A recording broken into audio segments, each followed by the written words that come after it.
С наступлением лета открылся сезон проката электросамокатов, велосипедов и других средств передвижения. По новым правилам дорожного движения электросамокаты признаны транспортным средством. Максимальная допустимая скорость составляет 25 км в час. Ездить электросамокаты должны по велодорожкам, если их нет, по тротуарам и пешеходным зонам. И только пользователям старше 14 лет в крайнем случае можно выезжать на дорогу, но двигаться только по ее правому краю. Опять же, весовой критерий, то есть если транспортное средство, именно средство индивидуальной мобильности, если превышает 35 килограмм, то есть это прописано в паспорте данного транспортного средства, то он уже не имеет права заезжать на тротуар. Только по выделенным трассам, так сказать, да, то есть именно если у нас велосипедная дорожка, где есть велосипедная дорожка, и также для средств индивидуальной мобильности вот эта дорожка подразумевает собой, да, то они также там должны, опять же, управлять данным видом транспорта безопасно. Для жителей Якутска общедоступный самостоятельный прокат электросамокатов в новинку.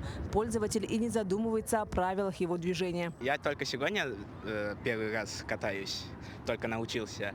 Тут ограничение 20 километров. А если купить отдельно за свои деньги, можно 30-40 где-то. А ты знаешь по правилам техники безопасности, дорожного движения сколько? Нет. Не интересовался? Нет. А там случаев в приложении нету? Вот прочитаете? Да. Такое было, да? Вроде было. А ты прочитал? Нет. Повсюду, по парку, по тропинкам езжу.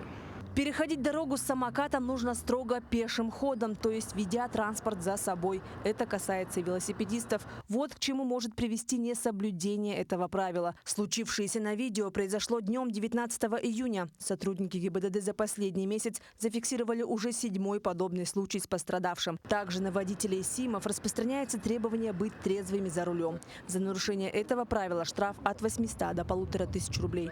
Марферина Алексеева, Георгий Григорьев, Якутск.